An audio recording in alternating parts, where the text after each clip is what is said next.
Muy buenos días, mis queridos hermanos, mis queridos amigos, bienvenidos nuevamente a su espacio para el estudio de la Palabra de Dios, este espacio que tenemos reservado para el estudio de la Palabra de Dios a través de la lección de la escuela sabática. Y hoy ya nuevamente es viernes.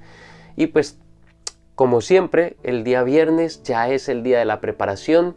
Esperamos con anhelo y con ganas el día de sábado maravilloso en el que podemos tener una comunión todo el día y más estrecha con nuestro Salvador. Y pues antes de comenzar lo que nos toca hoy, que es el repaso de la lección de esta semana que titulaba ¿Cómo cantar la canción del Señor en tierra extranjera? Y pues antes de comenzar el repaso de esta lección, pues vamos a tener una oración. Oremos. Amante Padre que estás en los cielos, te damos muchas gracias, Señor, porque tú en tu inmensa misericordia nos has permitido levantarnos, despertar a un nuevo día y poder estar, Señor, contigo en comunión en estas primeras horas del día, disfrutando de tu compañía y disfrutando de la comunión contigo a través de la oración y del estudio de la palabra, de tu palabra. Gracias, Señor, por ser tan bueno con nosotros y te suplicamos que tu Santo Espíritu nos guíe y nos dirija en nuestro estudio, que sea Él el que nos ayuda a entender, el que nos ayuda a comprender cada cosa. Que sea mediante el poder del Espíritu Santo que nosotros podemos obtener grandes tesoros extraídos de tu palabra, que enriquezcan nuestra vida espiritual, que nos ayuden a crecer en la fe y que sea Él el que nos ayuda también a capacitarnos para poder vivir conforme a lo que aprendemos. Gracias por escuchar nuestra oración, Señor, en el nombre de Cristo Jesús. Amén. Pues la lección de esta semana fue una lección maravillosa. Bueno, todas las lecciones son lecciones maravillosas. Y esta semana, pues, estuvimos estudiando una lección que a grandes rasgos nos sumerge en la cuestión de la prosperidad del mal y la aparente indiferencia por parte de Dios. Y pues tuvimos reto esta semana, espero que lo hayan hecho, espero que hayan hecho el esfuerzo, esa milla extra de no solamente contentarse con lo que dice la lección, sino de ir un poquito más allá con el reto que pusimos esta semana. Y ojalá que haya sido también de gran bendición para ustedes aplicarse un poquito más al estudio de la palabra con un poquito más de profundidad. Y la lección comenzaba con una lección que nos habla acerca de los días del mal. Y durante esta lección pudimos ver, primero que todo, una dificultad teológica que existe con lo que sucedía en la época de los salmistas y también sucede en el tiempo de nosotros, y es que el aparente silencio e indiferencia de parte de Dios ante el mal que ocurre para con sus hijos, para con su pueblo, para con las personas buenas que le siguen a Él, puede ser objeto de escarnio o incluso de blasfemia. Es un problema teológico fuerte porque se refiere a cuestiones acerca de Dios y se puede utilizar para blasfemar de Dios, para decir que Dios simplemente, como comentábamos esta semana, algunos dicen que simplemente no hay un Dios que esté al tanto o al pendiente de nadie ni de nada en esta tierra. Simplemente si existiese un Dios, fue un Dios que vino, creó este mundo, todo lo que hay en él, en caso de que hubiese sido así, y simplemente nos dejó a la deriva. Defiéndanse como pueda. Le di cuerda a este mundo y ustedes ya hagan lo que puedan, lo que bien les parezca, pero que Dios no interviene ni para bien ni para mal. Simplemente se desentendió de nosotros y ya está. Y es una lógica que recurre mucho entre muchas personas agnósticas, no digamos ateos, porque el ateo pues definitivamente dice, o sea, niega totalmente la existencia de Dios, mientras que los agnósticos, deístas, estas personas sí que de alguna manera culpan a Dios de lo que está ocurriendo en la tierra, ya sea por comisión o por omisión. Sobre todo por omisión, es decir, porque simplemente no le interesamos y no interviene para nada. El gran conflicto entre Dios y Satanás se ve desdibujado de esta manera, porque entonces de esta manera pues no hay ningún conflicto. Simplemente Satanás vino, hizo lo que quiso y hace lo que quiere y Dios simplemente se desentendió, no hay ningún conflicto. Dios no está luchando contra nadie, simplemente deja que nosotros, Satanás y todo lo que está ocurriendo aquí se desenvuelva como pueda. El caso es que indudablemente el salmista reconoce que los pecados son la principal fuente de que el mal ocurra, de que ocurran cosas malas, y no es que realmente Dios guarde silencio, sino que en su inmensa mayoría, en su inmensa misericordia, Él sabe lo que Él ve.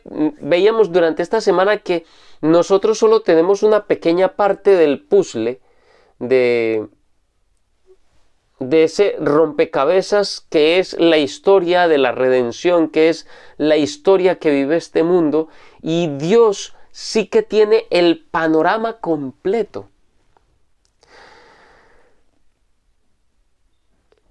Al igual que hoy, ese mismo principio que existía antes sigue existiendo hoy. Nuestros pecados, nuestras caídas, nuestra forma de llevar nuestra vida y el libre albedrío, eso junto con el libre albedrío que Dios nos dio, pues hace que las cosas parezca que vayan mal, ¿no? Y en realidad muchas cosas van muy mal, pero no es porque Dios se desentienda, ni es porque Dios nos ignore, ni es porque Dios tampoco lo provoque. Es simplemente porque nosotros decidimos ser malos, nuestros pecados nos apartan de Él y finalmente las cosas se salen de los requerimientos, se sale de lo que es bueno y finalmente pues suceden cosas malas, suceden cosas que no están bien, y eso también tiene que ver con nuestro libre albedrío. Sin embargo, como vimos durante la semana, no significa que realmente Dios tenga oídos sordos a las súplicas de sus siervos, ni mucho menos que se desentienda con lo que está ocurriendo en la tierra. Pero eso lo vimos durante la semana en un día diferente. Luego, vimos durante la semana cómo los salmistas expresan situaciones bien complicadas que están viviendo en sus propias vidas. Por ejemplo, en el Salmo 41, 1 al 4 dice: Bienaventurado el que piensa en el pobre. En el día malo lo librará Jehová. Jehová lo guardará y le dará vida. Será bienaventurado en la tierra y no lo entregarás a la voluntad de sus enemigos.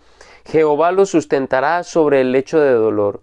Mullirás toda su cama en su enfermedad. Yo dije: Jehová, ten misericordia de mí, sana mi alma, porque contra ti he pecado. Había otro salmo allí en este día que hablaba sobre que estaba hastiado, de que estaba lleno de males. Durante esta lección o en esta parte de la lección de escuela sabática, veíamos a los salmistas suplicando a Dios para salvarse de enfermedades o de sus enemigos. Pero en ambos casos, la situación es que están pasando por situaciones muy complicadas, cercanas a la muerte. Y los sufrimientos que están llevándose a cabo, los sufrimientos que estas personas están transitando, están atravesando, les hace clamar a Dios por liberación, por salir de esas situaciones. Muchos salmos hacen una presunción de que el Señor les ha permitido pasar por todas estas dificultades debido a la desobediencia. Y en verdad, en muchas ocasiones, decíamos esta semana que en verdad en muchas ocasiones sí que son causa de nuestras transgresiones, de nuestras desobediencias, pero también es verdad que en muchas ocasiones, en apariencia, parece que no hay ninguna razón aparente, justificable para que los hijos de Dios estén pasando por dificultades tan terribles. Y veíamos también el hecho de que Dios nunca ha prometido de que nunca vayamos a pasar por momentos difíciles. Pero lo que sí ha prometido es que estará con nosotros dándonos ayuda, apoyo, fortaleza para poder atravesar esos momentos difíciles. El Salmo 88, por ejemplo, que era uno de los salmos que analizábamos, nos muestra cómo aparentemente Dios lleva al salmista casi hasta el borde de la muerte. Sin embargo, aunque vemos en ese salmo unas quejas bastante atrevidas acerca de lo que le está ocurriendo, también vemos en el salmo cómo el salmista expresa esperanza, expresa fe y confianza en que Dios, a pesar de que el momento que está pasando es muy complicado, ese Dios ni lo ha abandonado ni lo va a abandonar, y que seguramente le ayudará a pasar estos momentos difíciles por el poder del Señor. En el umbral de la tumba, el salmista recuerda todos los prodigios, la fidelidad, el amor, la dirección que Dios tuvo para con su pueblo, y se aferra a esa esperanza de que así como lo hizo en el pasado, también lo hará en este momento, en ese momento difícil que el salmista está pasando. Otra de las cosas que estuvimos viendo es el hecho de que muchas veces en nuestras situaciones difíciles, en muchas ocasiones cuando se pasan momentos realmente complejos, cuando se pierde un ser querido, sobre todo si se pierde un ser querido no de formas naturales, no de una muerte natural, sino de pronto en formas violentas o en accidentes. Y una de las primeras cosas que tendemos a hacer los seres humanos es preguntar: ¿y dónde está Dios? ¿Dónde estaba Dios que permitió que estas cosas ocurrieran? Y pues eso ocurrió con muchos de los salmistas. Por ejemplo, en el Salmo 102, el salmista dice: Jehová, escucha mi oración y llegue a ti mi clamor. No escondas de mí tu rostro, ni en el día de mi angustia. Inclina a mí tu oído, apresúrate a responderme el día que te invocare, porque mis días se han consumido como humo, y mis huesos cual tizón están quemados. En el Salmo 63, en el versículo 1 dice: Dios mío, eres tú. Dios mío eres tú. De madrugada te buscaré, mi alma tiene sed de ti. Mi carne te anhela en tierra seca y árida donde no hay aguas. En estos salmos y en los otros que estudiamos durante este día de la lección, vimos que los salmistas no solamente se angustian por las dificultades personales que están viviendo, sino que en muchos de ellos también es una queja comunitaria, por así decirlo. Cosas que perturban no solamente al salmista como de manera personal, sino al pueblo en general. La mención que hace, por ejemplo, el Salmo 63 de la tierra seca y árida, muestra como esa necesidad y esa ansiedad, pero al mismo tiempo la sensación de aislamiento, esa sensación de soledad y desamparo que puede uno sentirse estando en una soledad tan grande como es en la del desierto. Y eso evoca el hecho de que esa sensación se la está produciendo al salmista, el hecho de no sentir la presencia del Señor por algún motivo, de sentir que el Señor le ha abandonado y le ha dejado tirado a su suerte en medio de una angustia tan terrible. Sin embargo,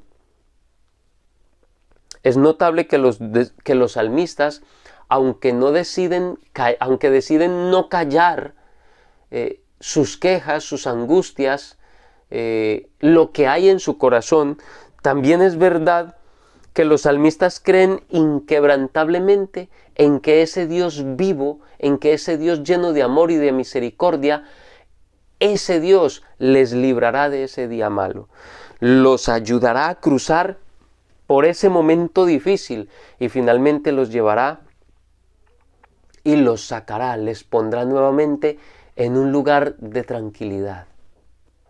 En ocasiones, el silencio de Dios hace que nosotros, así como los salmistas, nos hagamos un autoexamen y preguntémonos si acaso no es nuestra propia causa lo que ha generado esto.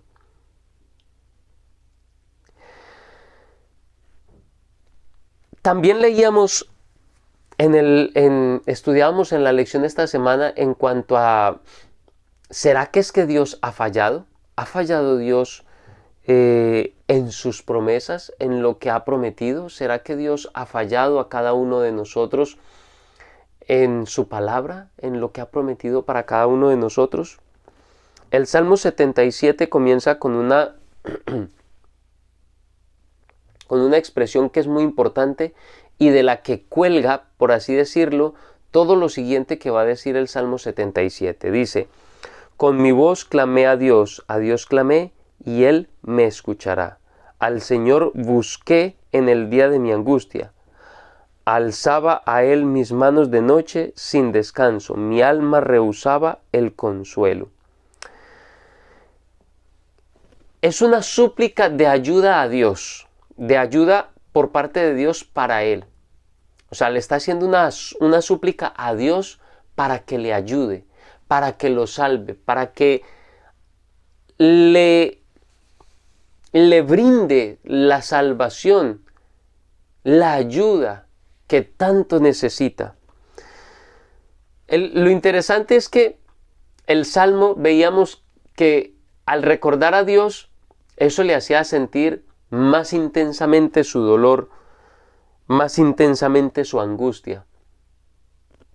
¿Y por qué? ¿Por qué lo hacía sentir de esa manera? Porque al recordar a Dios y sentirse abandonado, sentirse desechado por Dios, recordar lo que hizo en el pasado tan maravilloso y al mismo tiempo sentirse en ese momento tan solo, le hacía sentirse aún más alejado de Dios y aún más triste y angustiado. ¿Cómo puede el recuerdo de Dios producir un sentimiento tan grande, tan terrible? Hay una serie de preguntas en este salmo que no vamos a tratar hoy, pero que marcan el sentimiento que realmente está teniendo este salmista, pero finalmente al final del salmo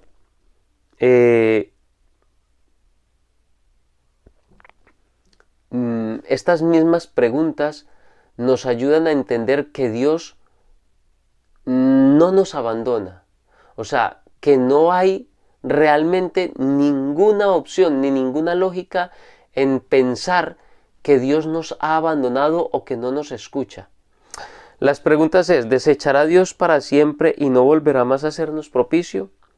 ¿Ha cesado para siempre su misericordia? ¿Se ha acabado perpetuamente su promesa? ¿Ha olvidado Dios tener misericordia?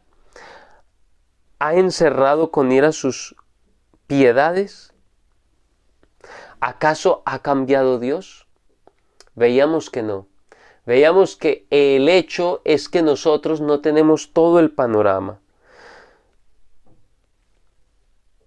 El hecho es que el salmista tenía la seguridad de que Dios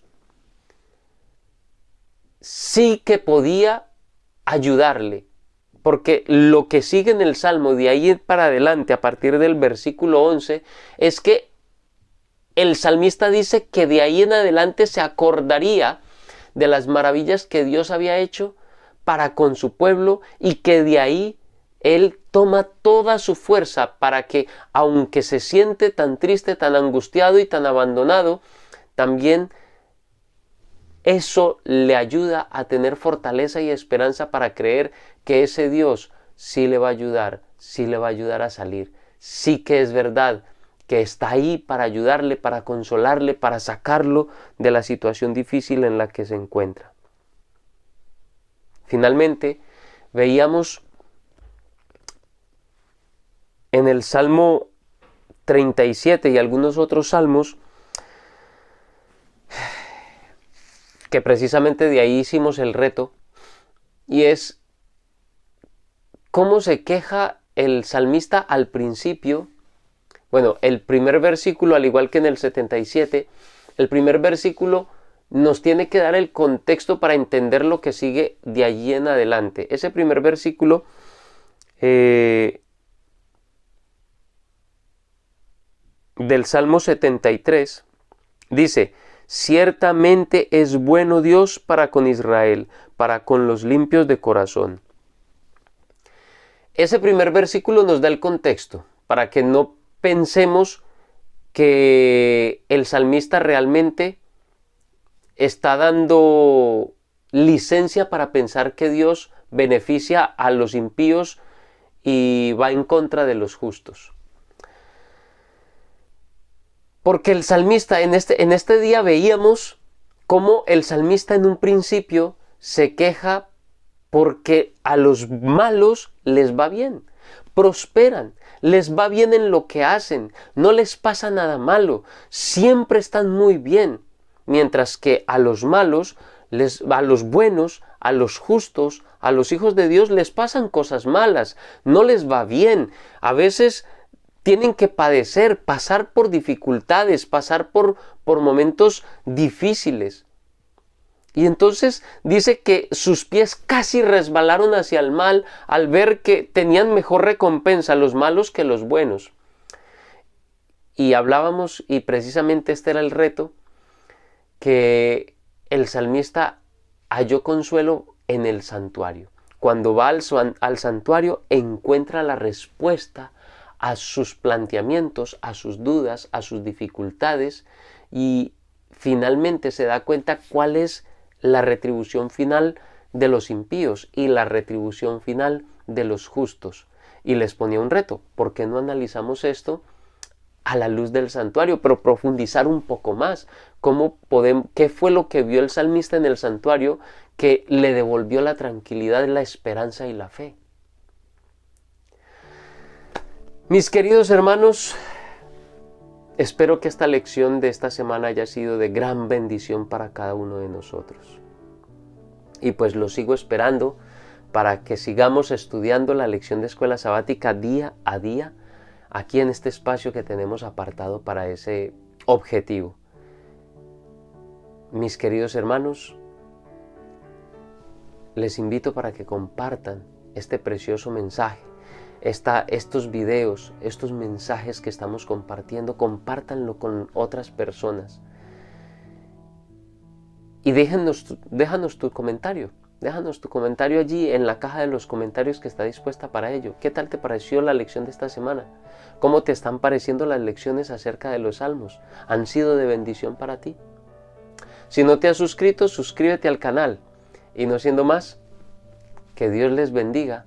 Que tengan un muy feliz día, y de antemano también les deseo un muy feliz sábado.